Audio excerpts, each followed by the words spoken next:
Welcome to Raju sir math solution.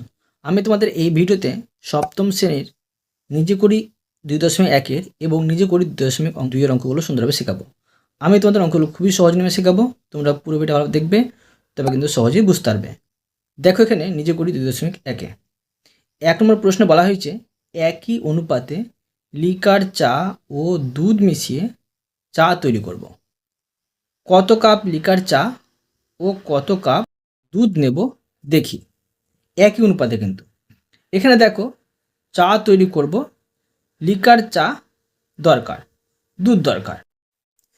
এখানে দেখো চা তৈরি করব 6 কাপ। আমরা কি করব যে 3/2 কিন্তু লিকার চা নিব আর 1 ভাগ কিন্তু নিব দুধ। ঠিক আছে, মানে 2:1 কিন্তু আমরা লিকার চা আর দুধ নেব। তো 6 কাপ চা তৈরি করতে লিকার চা দরকার 4 কাপ আর দুধ দরকার 2 কাপ। এবার দেখো 3 কাপ লিকার চা তৈরি করবো, একে আমি 3 দিয়ে ভাগ করব। 3 দিয়ে ভাগ করলে কি পাচ্ছি? 3 × 1 = 3, 1 পাচ্ছি। 1-এর সাথে 2 গুণ করলে 2 পাচ্ছি, 2 কাপ। তোমরা খাতায় ছক করে নেবে। এবার 1-এর সাথে 1 গুণ করে 1 কাপ দুধ পাচ্ছি, 1 কাপ দুধ দরকার। আবার এটাকে যদি আমরা 3 দিয়ে ভাগ করি তো কত পাচ্ছি? 3 × 4 = 12, 4 পাচ্ছি। তো 4-এর সাথে আমি 2 গুণ করব, 4 × 2 = 8, তো 8 কাপ। এটাকে আমি 3 দিয়ে ভাগ করে 4 পেয়েছি। তো 4-এর সাথে আবার 1 গুণ করলে 4 × 1 = 4 পাচ্ছি, 4 কাপ। এটাকে আমি 3 দিয়ে ভাগ করব, তো কত পাচ্ছি? 3 × 5 = 15, 5 পাচ্ছি। তো 5-এর সাথে 2 গুণ করলে 5 × 2 = 10 পাচ্ছি, 10 কাপ লিকার দরকার। আর এটাকে 3 ভাগ করে 5 পেয়েছি। তো 5-এর সাথে 1 গুণ করলে 5 × 1 = 5 পাচ্ছি, 5 কাপ। একই অনুপাতে লিকার চা দুধ মিশিয়ে চা তৈরি করব, চা তৈরি করছি আমরা। এবার দেখো 24 কাপ, একে আমি 3 দিয়ে ভাগ করব। 3 দিয়ে ভাগ করলে কত পাচ্ছি? 3 × 8 = 24, 8 পাচ্ছি। 8-এর সাথে 2 গুণ করলে 8 × 2 = 16 পাচ্ছি, 16 কাপ। আর 8-এর সাথে আবার 1 গুণ করলে কত পাচ্ছি? 8 × 1 = 8 কাপ। বুঝতে পারলে? এবার দেখো 2 নম্বর, এখানে বলা হয়েছে 24 কাপ চায়ের জন্য লিকার চা ও দুধের অনুপাত কত হবে বের করতে বলা হয়েছে। এটা দেখো তোমাদের আমি খাতায় করে দেখাচ্ছি, বোঝো। তো দেখো আমি লিখে নেব যে 24 কাপ চায়ের জন্য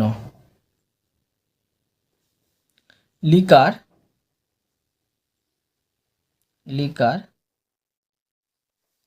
চা ও দুধ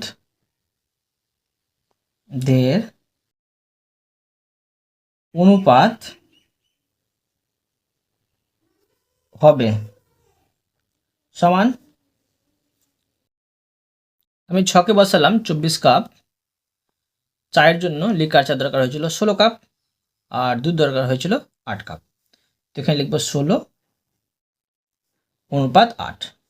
এটাকে লঘিষ্ঠ আকারে যদি পরিণত করে নিই, এটা হয়ে যাবে, দুটোকে 8 দিয়ে ভাগ যাবে, এটা হচ্ছে 8 × 2 = 16, এটা হচ্ছে 8 × 1 = 8। এটা হলো সুন্দর হবে। এরপরে দেখো 2 নম্বর প্রশ্নে বলা হয়েছে 15 কাপ চায়ের জন্য কত কাপ দুধ নেব। শুধু দুধ নেওয়ার কথা বলা হয়েছে। দেখো 15 কাপ চায়ের জন্য দুধ আমরা নিয়েছিলাম 5 কাপ। লিখে নেবো, দেখো লিখব 15 কাপ চায়ের জন্য 5 কাপ দুধ নেব। এবার দেখো 2 নম্বর প্রশ্ন, ছকটি প্রশ্নে বলা হয়েছে নিচের ফাঁকা ঘরগুলি পূরণ করি। তোমরা মন দিয়ে কিন্তু বুঝবে, আমি তোমাদের সুন্দর বুঝেছি, তোমরা খাতায় কিংবা বইয়ে করে নেবে। তো দেখো এখানে অনুপাত দেওয়া আছে লঘিষ্ঠ রূপ মানে ছোট করতে হবে ভেঙে। পূর্ব পদ মানে বাম দিকের সংখ্যাটাকে বলা হয় পূর্ব পদ, আর উত্তর পদ ডান দিকের সংখ্যাটাকে বলা হয় উত্তর পদ। এবার অনুপাতের প্রকারভেদ। অনুপাত 3 প্রকার হচ্ছে: গুণানুপাত, লঘু-অনুপাত, সমানুপাত। গুণানুপাত যদি পুরো পদটি বড় হয় গুণানুপাত হবে, পুরো পদটি যদি ছোট হয় লঘু-অনুপাত হবে, আর দুটো যদি সমান হয় সমানুপাত হবে। এবার দেখো তোমাদের বোঝাচ্ছি আমি। এখানে অনুপাত দেওয়া আছে 10 অনুপাত 16, এটাকে লঘিষ্ঠ রূপ করে মানে দুটোকে কিন্তু 2 দিয়ে ভাগ গেছে, 5 দুগুণে 10 আর 2 গুণে 16। তো এই পুরো পদটি দেখো 5 পাচ্ছি আর উত্তর পদটি পাচ্ছি 8। এখানে পুরো পদটি ছোট, তাই দেখো লঘু অনুপাতে ঘরে বসেছে, আর যদি এই পুরো পদটি যদি বড় হতো গুণ অনুপাত ঘরে বসতো, যদি দুটোই সমান হতো এই সমানুপাতে ঘরে বসতো। এবার দেখো এটা 21 অনুপাত 33, দুটোকে কী দিয়ে ভাগ যাবে আমরা করবো। দেখো 21 আর 33 আছে, দুটোকে দেখো তোমার রাপে কিন্তু গসাগু করবে। দুটোকে যদি আমরা গসাগু করি দুটোকে ভাগ যাবে 3 দিয়ে ভাগ যাবে। এটা 3 7 21, 7 পাচ্ছি, ঠিক আছে 7 পাচ্ছি, আর 3 11 33। এখানে এটা পুরো পদ 7, উত্তর পদ 11। দেখো পুরো পদটি আমরা ছোটো পাচ্ছি, তাই এটা কিন্তু হয়ে যাবে লঘু অনুপাত। এখানে বসিয়ে নেব 7 অনুপাত 11।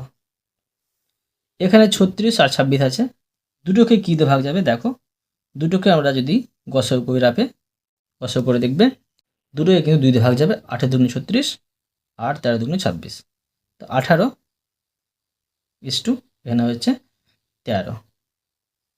তো দেখো এখানে পুরো পদ পাচ্ছি 18, উত্তর পদ পাচ্ছি 13। এখানে পুরো পদটি বড়, তাই কিন্তু এটা হয়ে যাবে গুণ অনুপাত। আমি এই ঘরে বসিয়ে নেব 18 ইস টু 13। এবার দেখো এখানে অনুপাত দেওয়া আছে 8 ইস টু 8, দুটোকে লঘিষ্ঠ আকারে পরিণত করি, দুটোকে 8 দিয়ে ভাগ যাবে, এটা 1 ইস টু 1 পাবো। এখানে পুরো পদ 1, উত্তর পদ 1, পুরো পদ উত্তর পদ দুটোই সমান আছে, তাই সমানুপাত এই ঘরে বসিয়ে নেব। এখানে বসিয়ে নেব 1 ইস টু 1। এখানে 45 আর 10 আছে, দুটোকে দেখো 5 দিয়ে ভাগ যাবে, 5 9 45 আর 5 দুগুণে 10। এখানে পুরো পদ পাচ্ছি 9, উত্তর পদ পাচ্ছি 2। পুরো পদটি দেখো বড় পাচ্ছি, তাই এটা হয়ে যাবে গুণ অনুপাত, গুরু মানে বড়। তো এখানে বসিয়ে নেব 9 ইস টু 2। এখানে আছে 57 আর 105, 57 আর 105কে যদি আমি লঘিষ্ঠ আকারে পরিণত করতে যাই দুটোকে কী দিয়ে ভাগ যাবে? দুটোকে কিন্তু 3 দিয়ে ভাগ যাবে, দুটোকে 3 দিয়ে ভাগ যাবে, এটাকে 3 দিয়ে ভাগ করলে আমরা পেয়ে যাব 19, ঠিক 3 19 57, আর এটাকে 3 দিয়ে ভাগ করলে আমরা পেয়ে যাব 35। এখানে পুরো পদ পাচ্ছি 19 আর উত্তর পদ পাচ্ছি 35। পুরো পদটি ছোট, তাই হয়ে যাবে এটা লঘু অনুপাত, এই ঘরে বসিয়ে নেব, ঠিক আছে। এবার দেখো অনুপাত দেওয়া আছে 15 ইস টু 15, দুটোকে লঘিষ্ঠ আকারে পরিণত করলে এখানে হয়ে যাবে যে 15 1 15, 1 পাচ্ছি আর এখানে 1 পাচ্ছি। এখানে পুরো পদ আছে 1 আর উত্তর পদ আছে 1, দুটোই সমান, পুরো পদ উত্তর পদ সমান, তাই এটা হয়ে যাবে সমানুপাত। এখানে আছে 138 অনুপাত 162, দুটোকে কী দিয়ে ভাগ যাবে? দেখো দুটোকে যদি আমরা ভাগ করি দুটোকে কিন্তু 6 দিয়ে ভাগ যাবে, এটাকে 6 দিয়ে ভাগ করলে আমরা পেয়ে যাব 23। তোমার আপনি কিন্তু ভাগ করে দেখে নেবে 23, আর 162কে যদি আমি 6 দিয়ে ভাগ করি পেয়ে যাব 27। তো পুরো পদ পাচ্ছি 23 আর উত্তর পদ পাচ্ছি 27। তো দেখো এখানে পুরো পদটি ছোট, উত্তর পদ বড়, তাই এটা হয়ে যাবে লঘু অনুপাত, লঘু মানে ছোট, ঠিক আছে। এখানে বসে নেব 23 ইস টু 27। এটা তোমাদের সুন্দরভাবে শিখে দিলাম। এরপরে দেখো নিজ করি 2.2 এর অঙ্কগুলো। নিজ করি 2.2 এ প্রশ্নে বলা হয়েছে মিশ্র অনুপাত নির্ণয় করি। কীভাবে দেখো, এগুলো মিশ্র অনুপাত নির্ণয় করতে হবে মানে মেশাতে হবে, করে দেখাচ্ছি। দেখো প্রথমে আমি 1 নম্বর দিয়ে প্রশ্নটুকু নিলাম, এটাকে মিশ্র অনুপাতে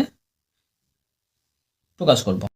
তো লিখে নেব যে অতএব মিশ্র অনুপাত সমান, এখানে 3টি অনুপাত আছে, 3টি অনুপাতের পুরো পদগুলোকে এক জায়গায় রাখবো। তো 5, ঠিক আছে, গুণিত 8 গুণিত 7 অনুপাত উত্তর পদ 9 গুণিত 12 গুণিত 3। এখন দেখো এটিকে আমি এইভাবে সাজিয়ে নেব, 5 গুণিত 8 গুণিত 7, এটিকে উপরে আর এটিকে নিচে। কেন বসালাম দেখো, কাটাকুটি করে অঙ্কটা ছোট হয়ে যাবে। এখানে যদি এটি সবটা গুণ করে বসিয়ে দিতাম, অনুপাত বসিয়ে দিয়ে আবার এটা বসিয়ে দিতাম গুণ করে, আবার কিন্তু আমার লঘিষ্ঠ আকারে পরিণত করতে হতো। এখন আমি এভাবে সাজিয়ে দিলাম, কাটাকুটি করে নেবো, ছোটো হয়ে যাবে। তো দেখো এখানে যদি এটা কাটাকুটি করি, এটা যাচ্ছে 4 দিয়ে, এটাও 4 দিয়ে, এটা 4 দুগুণে 8, এটা হচ্ছে 3 4 12। 8 তো যাচ্ছে না, এখন গুণ করে বসিয়ে নেব। এটা হচ্ছে 5 দুগুণে 10, 10 আর 7 10 70। নিচে হচ্ছে 3 9 27, 27কে 3 দিয়ে গুণ করলে হচ্ছে 81 সমান 70 অনুপাত 81। এটা হলে সুন্দর হবে। এরপরে দেখো 2 নম্বর। দেখো আমি 2 নম্বর দিয়ে প্রশ্নটুকু নিয়েছি, এটাকে আমরা মিশ্র অনুপাতে প্রকাশ করে নেব। লিখব অতএব মিশ্র অনুপাত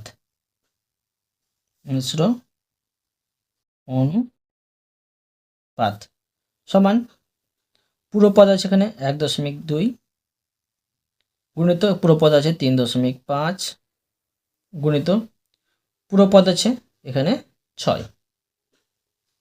এখানে আমি ইস্টু বসিয়ে দিলাম।